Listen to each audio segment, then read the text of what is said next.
All right. Well, let's get another question. All righty. Here on this excellent episode. This is one that a lot of people have sent in.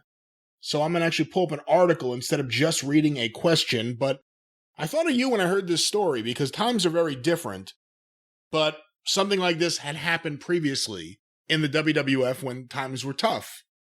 Here's an article from WrestlingNews.co that several people sent in. The author is Paul Davis. PW Insider is reporting... Is he the same guy that did I Go Crazy? When I look in your eyes, I go crazy. I don't think it's the same guy, but the headline is, Report, WWE puts a freeze on employee promotions and raises. PW Insider is reporting that employees and staffers were told on Friday that the company will not be giving promotions or raises going forward. The company reportedly made these decisions over the last few weeks due to the earnings from the last quarter.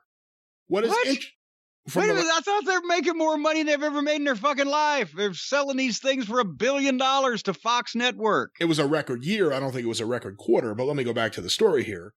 What is interesting is that WWE is making more money than ever after Peacock secured the rights for WWE Network programming. The 5-year deal is reportedly worth $1 billion. Employees are... Wait a minute, you mean it's worth $1 billion? Employees are still reportedly able to get bonuses, but there will be no promotions or raises for the foreseeable future. There is no word how long this rule will remain in place. The news was said to have been delivered by supervisors and managers of different departments. WrestleVotes, which is a Twitter account, reported earlier that there was a lot of unhappiness backstage at SmackDown among the talent and the road crew, and some were said to be angry. It's not clear if this is related to the edict laid out earlier to the company employees. And I brought up... No, they just changed the menu and catering, and everybody was up in arms about it. I think it's related. I brought up that you were involved with something very similar years ago, of course, when times were tough, and Vince said that he was going to slash the salaries. This is not give raises or promotions. Back then it was, I'm going to cut the salaries of the wrestling executives, not the regular employees, just the wrestling executives. Well, no, and actually I was involved after the fact and didn't find out about the facts for a while after that, but I shall explain.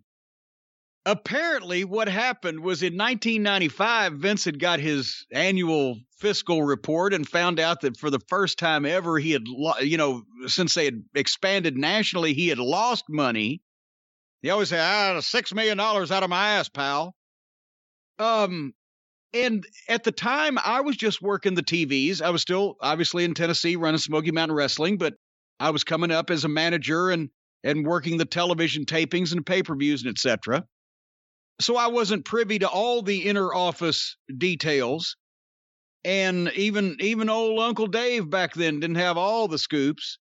But what he had done was he'd had a meeting. This all came out later on and after the fact and everything. But he had a meeting and he did not cancel, but cut all of the wrestling side executives' salaries while leaving the office people's alone. Now, having said that, he at the time wasn't paying the office people or hadn't been the regular rank and file office people, as much as possibly they are today or blah, blah, blah. But he'd hired a bunch of high-priced executives after the steroid trial, and they had to create a human resources department and had to get supposed outside executives that would keep them on the straight and narrow, and they paid them a fucking fortune to do absolutely nothing. A couple of them ended up being stiggy-fingered and stole from them. But the wrestling people, J.J. Dillon, in talent relations, he got cut, and that was the reason why he left in 1996. He kept it quiet, but he couldn't believe after Vince had fucking got him up there, talked him into buying a house, advanced him money to buy a house, then cut his fucking salary 40%, and he waited until he could sell his fucking house, and when he did, he went in and said he was out of there. That's when he went to WCW in Atlanta. And the reason why he left, because they cut Lord Al Hayes, and that's why he retired, right? He just said, well, fuck it then. I can't do the accent. He went to work for Alperstein, didn't he? For the AWF. Well, yeah, but I mean, he retired from the WWF. No, I know, but I mean, a couple of shots for the guy. It wasn't like there was any kind of full-time work. Of course, Bruce took it and smiled. But because here's the thing, I did not start in the office until February of 96, and this happened sometime in 95. So I was not aware that, their personal, I knew business was not doing too well from the performance side. You could see when you go to towns and they're not full or whatever the fuck, right? But I didn't know that they had cut the office salaries like almost in half. And obviously, I've said this before, the offer had been open to me from Vince for some time if I wanted to be on the creative team. And at the point where I realized I couldn't go any further with Smoky Mountain without something else, we needed a sponsor, an international deal, something. And I thought if I go to Vince and say, hey, you've got a lot of talent from us and we're about to have to close down, not be able to produce the show, whatever, maybe he can work a little something. Because, I mean, we were talking at that time about a difference maker would have been $2,500, $3,000 a week, for fuck's sake. Now that's not even catering. But anyway, when I pitched him that, he instead pitched, well, if you do close down, let me know, pal. We'd love to have you. And I said, shit. That backfired. So finally I said, all right. So I called up and make the deal. And when I heard my office salary to work for the WWF, I was kind of, well, okay, I get, it's just me. Beggars can't be choosers, and they know that I'm not really looking to go to WCW or anything else. I've still got some bills from Smoky Mountain to pay off, so they know I needs the job. And I'm also still working as an on-camera talent, so I'll be making more money on top of that. So, I'm taking it, but I was unimpressed with the salary for being on the creative team or working in the office for the WWF. And it wasn't a while because Bruce never bothered to tell me that they had just cut the goddamn office salaries in half about 6 months beforehand, right? And then, gradually after a while when business perked back up, but at that time they had even taken the water coolers.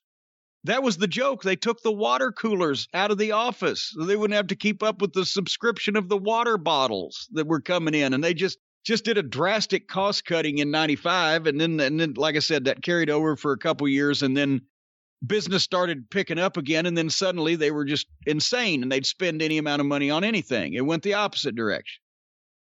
But yeah, they took the water coolers out to penalize the office employees and fucking cut the wrestling staff's annual intake in half.